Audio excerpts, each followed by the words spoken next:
계속해서 우리 예수님의 십자가를 바라봅니다. 특별히 예수님의 십자가 달리신 그 모습을 보는 5개의 시선을 보고 있는데, 오늘은 우리가 함께 살펴볼 것, 십자가에 달리신 예수님의 그 원래 모습, 십자가에 달리신 그 모습을 매달리신 모습, 예수님을 바라보려고 합니다. 여러분 그거 아십니까? 예수님께서 십자가에 달리시고 또 십자가를 지시고 십자가에 못 박히셨지만 실제로 예수님께서는 십자가에 달리신 자신의 모습을 보지는 못했을 것입니다. 오히려 십자가에 달리신 그곳에서 자기를 보러 온, 이 십자가를 보러 온 많은 사람들을 바라보았겠지요. 근데 주님께서는 그러한 치욕의 십자가와 가장 어려운 십자가를 모두 다 마치신 후에 자기 자신이 지은 십자가를 이렇게 설명을 하고 있습니다. 우리 함께 30절의 말씀을 같이 한번 읽어보도록 하죠. 시작. 예수께서 신포도주를 받으신 후에 이르시되 다 이루었다 하시고 머리를 숙이니 영원히 떠나가시니라. 예수님께서 자신이 진 이 십자가를 마지막으로 설명하시기를 다 이루었다, 다 이루었다. 내가 진 이 십자가는 다 이룬 십자가라고 말씀하셨습니다.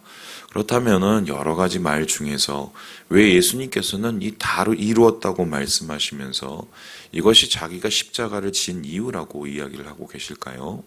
특별히 이 다 이루었다는 말은 다음에서 보시는 것처럼 테텔레스타이라는 단어입니다.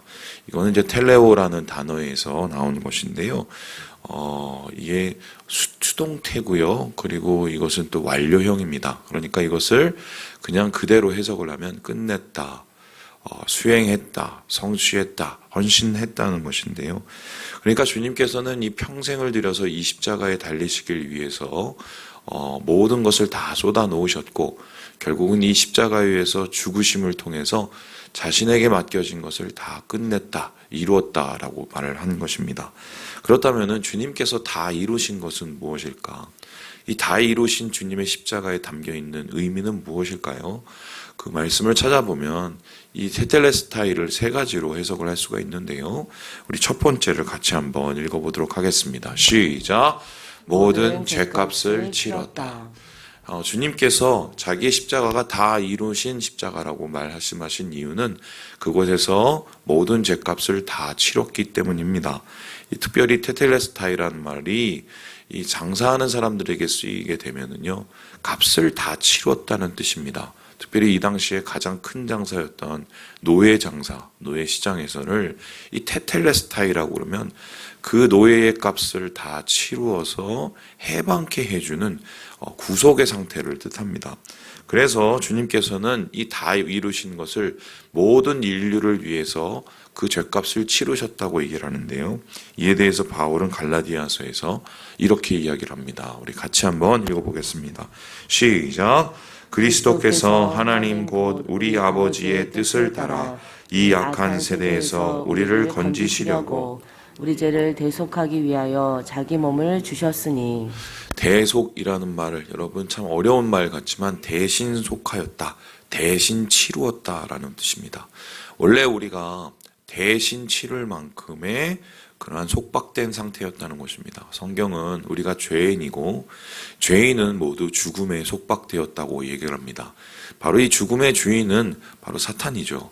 우리는 예수님을 만나고 예수님을 통해서 구원받기 전에는 다 사탄의 속박에 갇혀있던 죽음의 사람들이었습니다. 그런데 예수님께서 이 죽음의 값을 우리를 위해서 대신 다 치루어 주셨습니다. 값을 치르시고 우리를 대속해 주셔서 우리를 위해서 우리를 생명으로 인도하신 것이 바로 십자가라고 말씀하셨습니다. 그래서 주님께서 이 십자가 위에서 모든 피와 모든 물과 모든 땀과 자신이 가지고 있는 모든 힘을 내려 쏟으신 이유는 무엇이냐면 우리를 향한 그 모든 죄값을 다 치러내기 위해서 주님께서는 그렇게 하셨다. 그래서 주님의 이 십자가는 다름 아니라 우리를 위해서 죄값을 모두 치르신, 그래서 다 이루었다라고 말할 수밖에 없는 십자가였다고 성경은 이야기하고 있습니다. 두 번째로 그렇다면 주님께서 말씀하시는 이 다 이루었다라는 이 말에 담긴 십자가의 의미는 무엇일까요? 우리 같이 한번 읽어볼까요? 시작! 모든 뜻에 순종했다. 다 이루었다는 말은 다 치루었다는 말과 동시에 다 순종했다. 모든 뜻에 순종했다. 하나님의 모든 뜻에 순종했다는 말입니다. 여러분, 우리가 이 죄값을 왜 치러야 되는 상태가 되었습니까? 왜 우리가 죽어야 되는 상태가 되었습니까? 또 우리가 왜 죄의 종이 되어서 죽음에 속박된 상태가 되었습니까? 성경은 이에 대해서 한 사람 때문이라고 이야기를 하는데요. 우리 함께 로마서 말씀을 같이 한번 읽어보도록 하지요. 시작! 한 사람이 순종하지 아니함으로 많은 사람이 죄인 된 것 같이 한 사람이 순종하심으로 많은 사람이 의인이 되리라. 주님께서 이 세상 가운데 인간을 창조하시고 인간에게 모든 것을 맡기셨습니다. 하나님이 가장 사랑하시는 이 창조와 이 세계를 아담의 손에 맡기셨습니다. 그만큼 믿으셨고 신뢰하셨고 아담을 자기의 형상에 맞게 만드셨기 때문에 아담을 통해서 영광 받으시기 원하셨던 것입니다. 그래서 하나님과 인간의 관계를 한마디로 표현하면은 주님은 우리를 신뢰하시고 하나님에 대해서 우리는 그 신뢰에 대한 보답으로 순종을 하는 것이 맞습니다. 순종은 복종과 다른 것이고 순종은 하나님의 뜻을 기뻐하고 같이 순종을 통해서 그 뜻을 이루어가는 것을 뜻합니다. 그래서 하나님과 가장 아름다웠던 리즈의 관계죠. 그 관계에서 아담은 하나님의 뜻이 되어서 세상을 다스렸습니다. 하나님은 아담의 모습을 통해서 기뻐했습니다. 그런데 이렇게 만드신 하나님의 조화로운 세상이 완전히 무너지게 되고 파괴되었습니다. 어떤 것 때문이죠? 바로 아담이 불순종했기 때문입니다. 이 불순종은 하나님을 신뢰하지 못한 것으로부터 시작되었다고 이야기를 합니다. 왜 선악과를 먹었을까요? 하나님을 신뢰하지 못했기 때문이었습니다. 그래서 하나님에 대한 이 불순종, 한 사람의 이 불순종으로 인해서 모든 사람이 이 불순종의 길을 따르게 되었습니다. 태어날 때부터 하나님의 뜻을 거스르고 하나님의 뜻을 따르지 않는 불순종의 씨앗을 우리 마음속에 품고 살았습니다. 그것을 성경에서는 원죄라고 합니다. 그 원죄를 이길 수 있는 힘은 아무것도 없었습니다. 원죄를 마음에 품고 있으니 그 죄가 발현이 되어서 우리 가운데 죄의 열매를 맺습니다. 그것이 죄악이고 죄악이 이 세상을 엉망진창으로 만들어 놓았는데요. 이 엉망진창으로 만들어 놓은 이 죄악의 열매는 곧 사망이었습니다. 그런데 이 사망을 도대체 갚을 수 있는 방법, 돌이킬 수 있는 방법은 이것에 대한 이 불순종에 대한 값을 치르는 것입니다. 불순종에 대한 값은 무엇입니까? 그 불순종에 반하는 하나님 뜻에 순종하는 누군가가 하나님의 모든 뜻을 마음속에 받고는 그것을 이루어 가시는 것이 이 불순종을 뒤집는 유일한 방법이었습니다. 왜 예수님께서 이곳에 오셨습니까? 순종하기 위해서 오셨습니다. 그래서 예수님께서는 살아생전에 자기의 모든 말과 행동이 자기의 뜻대로 이루어진 것이 아니라고 하셨습니다. 아버지의 뜻대로 자기의 뜻을 이루어 간다고 이야기했습니다. 그것이 극적으로 나타난 현장이 있습니다. 보시는 것처럼 바로 겟세마네입니다. 여러분, 예수님께서 십자가에 달리시기 바로 전날까지 예수님은 싸움을 했습니다. 그 싸움이 얼마나 치열하셨는지 땀이 피가 되도록 싸움을 하셨습니다. 그 싸움은 어떤 싸움이었습니까? 자기의 뜻과 하나님의 뜻의 싸움이었습니다. 불순종과 순종의 싸움이었습니다. 불순종을 뒤집어 순종으로 온전히 드리기 위해서 하나님 앞에 자신의 뜻을 맡겨드린 것이 바로 겟세마네의 기도였습니다. 여러분, 사람이 왜 죄를 지었습니까? 사람이 왜 불순종했습니까? 성경에서는 자기가 하나님과 같이 되고 싶어서라고 말합니다. 살기 위해서 그랬습니다. 잘 살기 위해서 하나님을 대적한 것이 인간의 불순종의 역사였습니다. 그런데 주님께서는 잘 사는 것도 아니고 목숨을 건지는 것, 그거 하나뿐이었습니다. 그런데 그거 하나까지 다 내어놓으셨습니다. 다 내어놓으셨어요. 이 성경을 보면요, 예수님께서 마지막에 이 해면에 담겨 있는 한마디로 스펀지죠. 이 포도주를, 이 오래된 포도주를 마셨다라고 얘기합니다. 이게 뭐냐면요, 일종의 이제 그 마취 효과도 되고요. 일종의 그것을 건딜 수 있도록 주는 마지막 혜택 뭐 이런 건데요. 저는 예전에도 참 이게 굉장히 이해가 안 됐습니다. 그냥 주님이 맨 처음에는 그것을 드시지 않다가 마지막에 목마르다고 얘기할 때 그것을 듣고 그 해면에 쌓인 이 포도주를 준 로마 병정에 그것을 먹은 것, 왜 굳이 마지막에 이러셨을까? 저 이해가 잘 안 됐거든요. 근데 저는 이번에 이제 고난주가 맞아서 특세 준비하면서 그 이유를 이제 새롭게 해석해 놓은 것을 봤어요. 이제 그게 뭐냐면요. 마지막까지 힘을 내기 위해서 그랬다. 그러니까 마지막 순간에 자기에게 남은 그 목숨, 그 마지막의 힘을 끝까지 붙잡아서 끝까지 순종하기 위해서 그 힘을 내기 위해서 그것을 마셨다고 이 메시아란 책에서 그렇게 얘기를 하고 있더라고요. 그렇게 그 말이 정말 맞다면요. 주님은 마지막까지 우리를 대신해서 순종하시기 위해서 모든 것을 내던지셨습니다. 모든 것을 내던지시고 우리의 불순종에 역행하는 인간의 불순종에 역행하는 그것을 이루신 것이 바로 십자가라는 것입니다. 주님께서는 살아생전에 모든 것을 하나님의 뜻대로 이루셨죠. 모든 하나님의 약속을 자기의 몸으로, 자기의 삶으로 이루어 주셨습니다. 그래서 우리는 이 주님의 순종 때문에 불순종의 길에서 벗어납니다. 그리고 불순종의 길에서 벗어나서 순종의 길, 순종이 맺는 우리 영생의 길로 나아갈 수가 있는 것이지요. 그래서요, 오늘 말씀을 통해서 우리가 알 수 있는 것은 무엇입니까? 주님이 다 이루었다는 그 말씀. 내가 모든 인류를 대신해서 끝까지 모든 힘을 다해서 하나님의 뜻을 순종했다. 그 뜻을 순종하는 것을 이루었다라고 말씀하신 것이 바로 주님의 바라본 십자가였다는 것입니다. 그렇다면 마지막으로 주님께서 다 이루었다고 말씀하신 이 십자가의 의미는 무엇일까요? 우리 같이 한번 읽어보도록 하겠습니다. 시작. 모든 것을 내려놓았다. 주님께서는 죄값을 치르기 위해서 순종의 길을 걸으셨습니다. 순종하기 위해서 자기의 목숨을 내놓으셨습니다. 목숨을 내놓는 그 자리, 마지막까지 자기 뜻이 아닌 아버지의 뜻을 이루기 위해서 하셨습니다. 그러한 과정 속에 주님은요, 반드시 해야 될 것이 하나 있었습니다. 그건 뭔가요? 모든 것을 다 내려놓는 것이었습니다. 모든 것을 다 내려놓지 않고서는 자기가 가진 마지막 그 한 호흡마저 내려놓지 않고서는 죄값을 치를 수가 없습니다. 자기의 마음속에 있는 마지막에 있는 그 생명을 향한 한 욕구까지 내려놓지 않고서는 하나님께 순종할 수 없었습니다. 그래서 주님에게 있어서 이 십자가는 무엇이었습니까?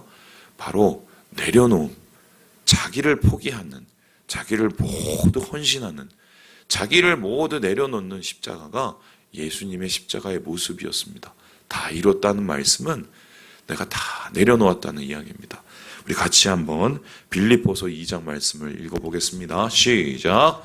오히려 자기를 비워 종의 형체를 가지사 사람들과 같이 되셨고 사람의 모양으로 나타나사 자기를 낮추시고 죽기까지 복종하셨으니 곧 십자가에 죽으심이라. 예수님의 탄생부터 내려놓음이었습니다. 하나님이었습니다. 영광의 자리, 그리고 모든 존경을 받아야 될 그 자리였습니다. 내려놓았습니다. 사람의 모습으로 이 땅 가운데 내려왔어요. 한마디로 사람이 벌레가 된다고 생각을 해보세요. 이미 이 성육신 자체가 내려놓은 그 자체였습니다. 그런데 주님께서는 그 내려놓으신 성육신 속에서도 또 모든 것을 내려놨습니다. 이 세상에 다른 석가모니나 혹은 어떤 누군가처럼 권세자로 아니면 힘이 있는 자로 이 땅에 오신 것이 아니라 가장 힘이 없는 자로, 그것도 망명자로 이 땅에 오셔서 어린 시절을 도망 다니시고 어린 시절을 아무 사람도 없는 정말 외딴 그 촌에서 거기서 지내셨어요. 그곳에서 지내시면서 세상의 모든 약함을 경험하셨습니다. 모든 악함 가운데 하나님의 선함을 지키시면서 다 내려놓으셨습니다. 주님께서 가장 빛나셨던 그 순간 언제입니까? 하나님의 뜻에 따라 사역을 시작하고 5천 명을 먹이고 또 심지어는 죽은 나사로를 살리셨을 때 사람들이 예수님을 향해서 호산나를 부르셨습니다.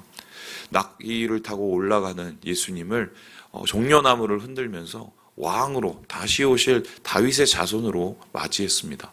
그때 주님께서는 마음속으로 무엇을 준비하셨을까요? 이 또한 다 내려놓을 것으로 준비하고 예비했습니다. 그리고는 주님께서는 올라가셨습니다. 일주일의 삶을 사셨습니다. 무엇을 향해 달려가셨나요? 다 내려놓기 위해서. 여러분 아시죠?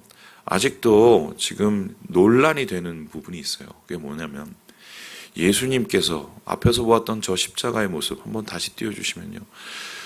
과연 저렇게 예수님이 옷을 다 입고 있었을까? 아니면은 예수님이 옷을 벗고 있었을까? 뭐 이게 아직도 논란이 되고 있습니다. 정확하게 따지면 로마법에 의하면 다 벗깁니다. 속옷이 없어요.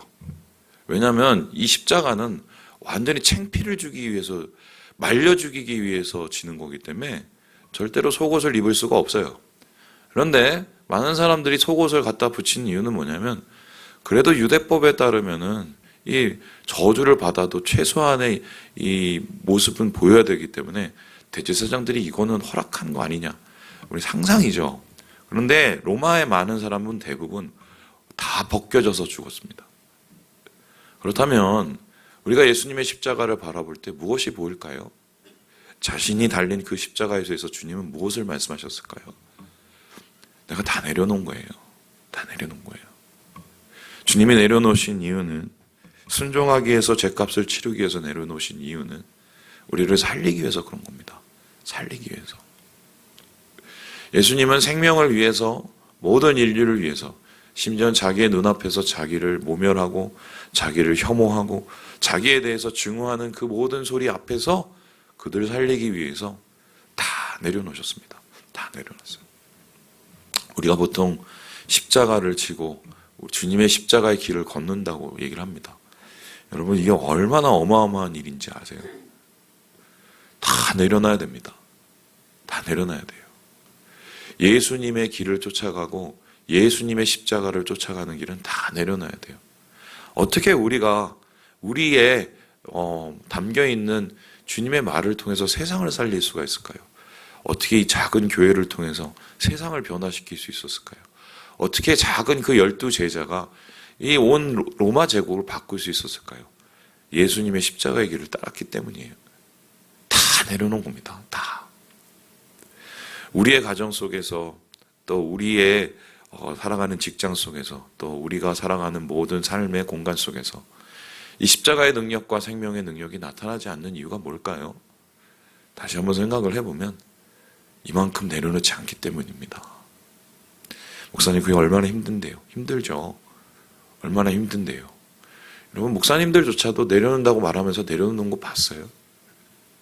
하지만 내려놓을 때 하나님의 역사가 일어나죠. 내려놓으면 살아납니다. 내려놓으면 주님이 영광을 받으세요. 내려놓으면 하나님의 놀라우신 은혜가 나타납니다. 하나님의 이 은혜, 순종, 대속, 그리고 자기를 내려놓는 희생, 이 십자가 때문에 오늘 우리가 이곳에서 주님께 예배하고 주님을 바라볼 수가 있는 것 아니겠습니까? 말씀을 마칩니다. 사랑하는 여러분, 주님의 십자가는 다 이루신 십자가입니다. 그곳에 주님이 계십니다. 주님의 내려놓음이 있습니다. 이것을 바라보시고 주님 안에서 온전히 하나님이 주신 은혜를 누리시는 우리 모든 형제들 자매들 되시길 주님의 이름으로 축원합니다.